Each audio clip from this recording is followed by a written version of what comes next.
મિત્રો આજે આપણે કન્સ્ટ્રક્શન પ્લાનિંગ મેનેજમેન્ટમાં CPM એટલે કે ક્રિટિકલ પાથ મેથડ એ ક્રિટિકલ પાથ મેથડની અંદર ક્રિટિકલ પાથ શોધવા માટે જે ફ્લોટ ફાઇન્ડ કરવાના હોય છે એ ફ્લોટ વિશેની ચર્ચા કરીશું and what is our aim is very smart and fast calculation of the float, very smart and fast calculation of float. આપણે એટલા માટે આ મેથડને શીખી રહ્યા છે કે નોર્મલી જીપીએસસી છે અથવા તો Gujarat engineering services class 1 class 2 ની પોસ્ટ છે, આવી બધી એક્ઝામ યુપીએસસી છે, આ બધી એક્ઝામની અંદર આપણને ફ્લોટના કેલ્ક્યુલેશન આવે છે. તો મિત્રો આપણે સમજીએ કે ફ્લોટ શું છે અને ફ્લોટ કઈ કઈ ટાઈપના હોય છે. તો you see here float એટલે basically the free time available after performing activity. એક એક્ટિવિટી જે આપણે પરફોર્મ કરી દઈએ અને એના પછી આપણને ફ્રી ટાઈમ અવેલેબલ હોય તો એને આપણે ફ્લોટ કહીએ છીએ. બેઝિકલી ચાર ટાઈપના ફ્લોટ હોય છે: total float, free float, independent float અને ઇન્ટરફિયરિંગ ફ્લોટ. હવે આ ચારે ચાર ફ્લોટને આપણે પહેલા ડેફિનેશન સાથે સમજી લઈએ. તો ટોટલ ફ્લોટ જે છે એટલે this is the time by which an activity can be delayed without delaying the project duration.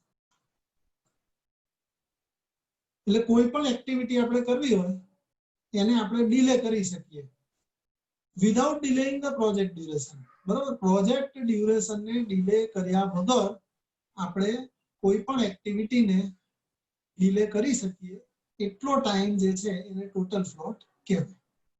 હવે ફ્રી ફ્લોટ, તો it is that duration of total float by which an activity can be delayed without delaying the succeeding activity.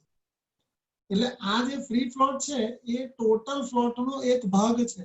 you can see here it is a one part of your total float.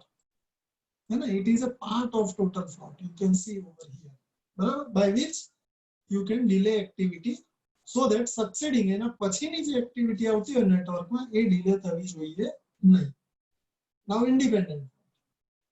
So is the time available preceding activity and as late as possible and succeeding activity start as early as possible. એટલે પહેલાની જે activity હોય એ મોડામાં મોડી પૂરી થાય અને સક્સીડિંગ activity છે એ વહેલામાં વહેલી start થાય. એનો મીનિંગ એવો થયો કે જે મિનિમમ ટાઈમ અવેલેબલ હોય અને એમાંથી આપણે એક્ટિવિટીનું ડ્યુરેશન માઇનસ કરીએ તો એને કહેવાય independent float.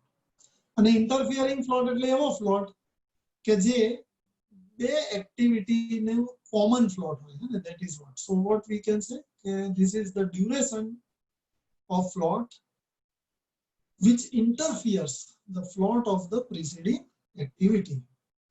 Now let us understand easy and smart technique of calculating these floats. તો એના માટે આપણે એક નાનકડો ટિપિકલ એક એક્ઝામ્પલ અહીંયા મૂકું છું કે આ ટિપિકલ નેટવર્ક જે છે એ નેટવર્કનો એક પોર્શન છે. આની અંદર આપણે બતાવેલી છે એક્ટિવિટી A, હે ને, ધીસ ઇઝ એક્ટિવિટી A. એનું ડ્યુરેશન છે 10 ડેઝ. એના પહેલા છે એટલે કે પ્રિસીડિંગ ઇવેન્ટ જે એની છે એ 4 છે, સક્સીડિંગ ઇવેન્ટ છે એ 5 છે. એના પછી ઘણી બધી સક્સીડિંગ એક્ટિવિટી છે એની અને એની પહેલાની આ પ્રિસીડિંગ એક્ટિવિટી પણ છે. હવે ઇવેન્ટની વાત કરીએ તો ઇવેન્ટના ટાઈમ હોય છે અર્લીએસ્ટ ઇવેન્ટ ટાઈમ. આ અર્લીએસ્ટ ઇવેન્ટ ટાઈમ છે, this is called latest event time, જેને આપણે TL વડે દર્શાવીએ અને અર્લીએસ્ટ ઇવેન્ટ ટાઈમને TE વડે દર્શાવીએ. એ રીતે આ ઇવેન્ટ છે એના માટે ધીસ ઇઝ T અને ધીસ ઇઝ TL. એટલે આ આપણને બિલકુલ ખબર છે. હવે આપણે અહીંયા છે ને એક વસ્તુ હજુ સમજી લઈએ કે એક્ટિવિટીનો ડ્યુરેશન 10 છે. આ જે ઇવેન્ટ છે એ એક્ટિવિટી A ના એરો ઉપર છે, હેડ ઉપર છે, એટલે આને આપણે હેડ ઇવેન્ટ કહીએ છીએ. આ જે એક્ટિવિટી છે એ એરોના ટેલ ઉપર છે એટલે આને આપણે ટેલ ઇવેન્ટ. હવે ટેલ ઇવેન્ટની આ બે જે ડ્યુરેશન છે TL અને T એ બેની જો બાદબાકી કરીએ આપણે, આ બેની બાદબાકી તો 2 આવે. આને કહેવાય ટેલ ઇવેન્ટ સ્લેક, ટેલ ઇવેન્ટ સ્લેક, આ બહુ મહત્વનું છે, યાદ રાખવાનું છે. આ બેની બાદબાકી કરીએ તો આને આવે છે આન્સર 6. આ હેડ ઉપર છે એટલે આને કહેવાય છે હેડ ઇવેન્ટ સ્લેક, આને કહેવાય હેડ ઇવેન્ટ સ્લેક. બરાબર, આ બંનેનો આપણે ઉપયોગ કરીશું પ્લોટ કેલ્ક્યુલેટ કરવા માટે. બરાબર છે, ઓકે. હવે આ એક્ટિવિટી પરફોર્મ કરવી, એક્ટિવિટી એ ને પરફોર્મ કરવી હોય તો એક્ટિવિટી એ પરફોર્મ કરવા માટે મેક્સિમમ ટાઈમ કેટલો અવેલેબલ હોય તો જો 30 જે છે 30 એ સૌથી વધારે ટાઈમ છે અને આ 12 છે એ સૌથી ઓછામાં ઓછો ટાઈમ છે. તો હું જો આ બે ટાઈમની બાદબાકી કરું તો 30 ઓછા 12, 30 ઓછા 12 એટલે what we can say, what is remaining? 30 ઓછા 12 કરીએ તો કેટલા રહે? 18.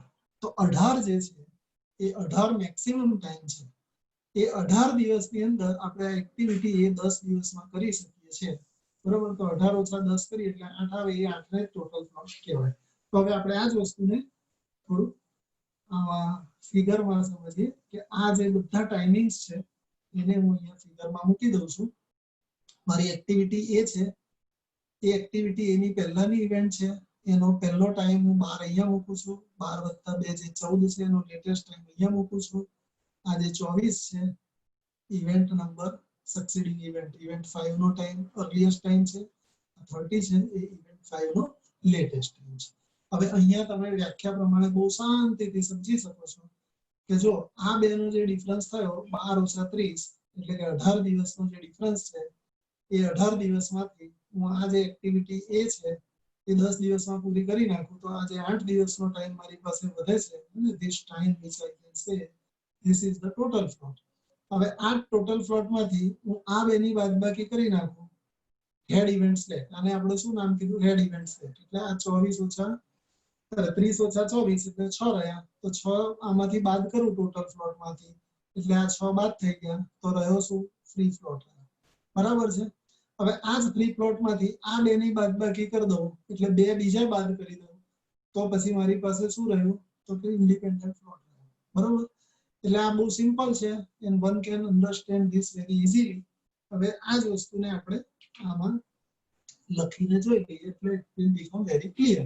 તો તમે અહીંયા જુઓ કે ટોટલ પ્લોટ એટલે શું? તો highest TL value minus lowest T value minus activity નો ડ્યુરેશન એટલે 30 ઓછા 12 ઓછા 10 એટલે 8 દિવસ છે ને, બહુ જ સહેલું છે ટોટલ પ્લોટ. હવે ફ્રી પ્લોટ એટલે શું? તો ફ્રી પ્લોટ એટલે ટોટલ પ્લોટમાંથી હેડ ઇવેન્ટ સ્લેક બાદ કરી દેવાનો. તો આ ટોટલ પ્લોટ 8 આવ્યો આપણો એટલે આપણે અહીંયા 8 લખ્યો અને આ હેડ ઇવેન્ટ પ્લોટ આપણે 5 બાદ કરવા, હેડ ઇવેન્ટ 5 છે તો એને હેડ ઇવેન્ટ સ્લેક બાદ કરવાનો છે તો 30 ઓછા 24 બાદ કર્યા એટલે 2 દિવસ આવ્યો. ઇન્ડિપેન્ડન્ટ પ્લોટ છે એના માટે શું કર્યું? તો ફ્રી પ્લોટ છે, ફ્રી પ્લોટમાંથી આપણે ટેલ ઇવેન્ટનો સ્લેક બાદ કરી દીધો એટલે કે આ બેનો બાદ કરી દીધો. બરાબર, તો 2 ઓછા 2 એટલે 0 થઈ ગયો. તો I think now you can remember very easily the type of plot, કેટલી ટાઈપના પ્લોટ છે, સ્લેક કેટલી ટાઈપના સ્લેક છે, એમાં ટેલ ઇવેન્ટ સ્લેક અને હેડ ઇવેન્ટ સ્લેક યાદ રાખવાનો છે. એનો ઉપયોગ આપણે ફ્રી પ્લોટ અને ઇન્ડિપેન્ડન્ટ પ્લોટ શોધવા માટે કરીએ છીએ. તો I hope now you will never forget. એક નાનો નેટવર્ક ડાયાગ્રામ તમારા પ્રેક્ટિસ માટે મૂકેલો છે. So you do practice of this and this is what you can do very fast and in a smart way without knowing any kind of activity time. So thank you very much to all of you. અને હવે હું તમને અમારી YouTube channel ઉપર આવા ઘણા બધા તમને નાના નાના વિડિયો પણ જોવા મળશે. એ વિડિયો તમે જોઈ શકો છો ટોપિક માટે અને એ સિવાય તમે અમારી YouTube ચેનલને સબસ્ક્રાઇબ કરી શકો છો ફોર GPSC સિવિલ એન્જિનિયરિંગ માટે. ટેલિગ્રામની પણ એક ચેનલ છે એની ઉપર તમે લોગિન થઈને MCQ ક્વેશ્ચન્સ એટેમ્પ કરી શકો છો. ડેલી એમાં ક્વેશ્ચન્સ મૂકવામાં આવે છે, એ ક્વેશ્ચનને તમે ક્વેશ્ચન આન્સર ટીક કરીને જાણી શકો છો.